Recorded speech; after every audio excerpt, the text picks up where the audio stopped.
بہت مدت پہلے دور دراز کے ایک ملک میں یہ قاعدہ تھا کہ اس ملک کے لوگ ہر سال اپنا بادشاہ تبدیل کرتے تھے۔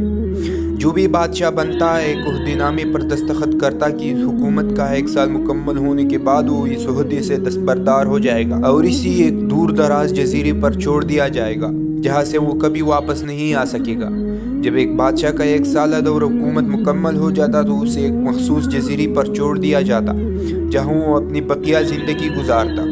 اس موقع پر اس بادشاہ کو بہترین لباس پہنایا جاتا اور ہاتھی پر بٹھا کر اسے پوری ملک کا الوداعی سفر کروایا جاتا جہاں وہ سب لوگوں کو آخری بار خیر آباد کہتا۔ وہ بہت ہی افسوسناک اور غمزدہ لمحات ہوتے اور پھر وہاں کے لوگ بادشاہ کو اس جزیرے پر ہمیشہ کے لیے چھوڑاتے۔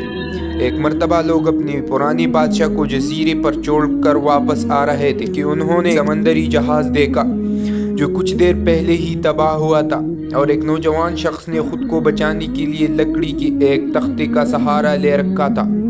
چونکہ ان لوگوں کو ایک نئی بادشاہ کی بھی تلاش تھی لہٰذا انہوں نے اس نوجوان شخص کو اپنی کشتی میں بٹھا لیا اور اپنے ملک لے آئے اور اس سے 1 سال کی حکومت کرنے کی درخواست کی۔ پہلے تو وہ نوجوان نہ مانا لیکن پھر وہ 1 سال کے لیے بادشاہ بننے پر رضامند ہو گیا۔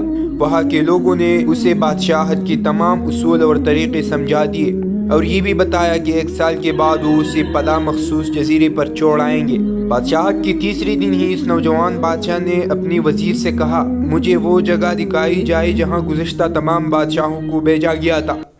بادشاہ کی خواہش کا احترام کرتے ہوئے اسی جزیرہ دکھانے کا اہتمام کیا گیا۔ وہ جزیرہ مکمل طور پر جنگل تھا اور جنگلی جانوروں سے بھرا ہوا تھا۔ ان جانوروں کی آوازیں جزیرے کے باہر تک سنائی دے رہی تھی۔ بادشاہ جائزہ لینے کے لیے تھوڑا سا جنگل کے اندر گیا۔ وہاں اس کے پچھلے تمام بادشاہوں کے ڈھانچے پڑے نظر آئے۔ وہ سمجھ گیا کہ بہت جلد اس کا بھی یہی حال ہوگا اور جنگلی جانور اس کو چیر پاڑ کر جائیں گے۔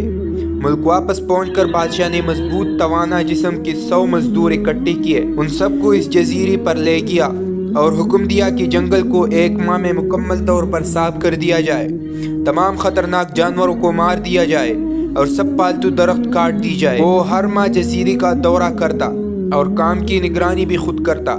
پہلے مہینے میں ہی تمام خطرناک جانوروں کو مار دیا گیا اور پھر بہت سے درخت بھی کاٹ دیے گئے۔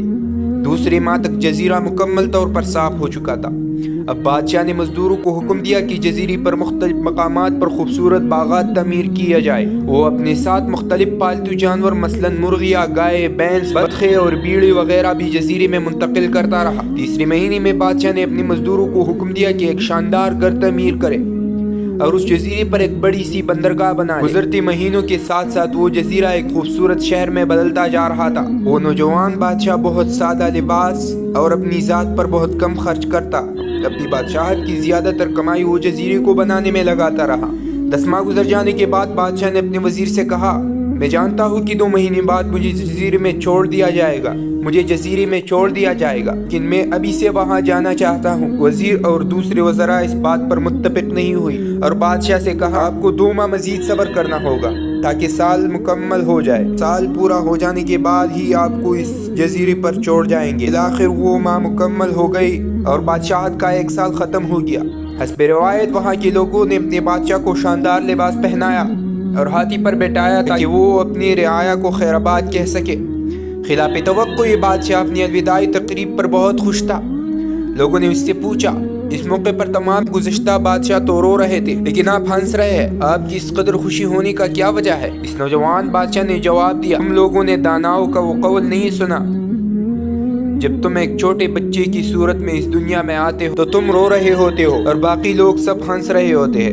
ایسی زندگی جیو کہ جب تم مرو تو تم ہنس رہے ہو اور باقی دنیا رو رہی ہو۔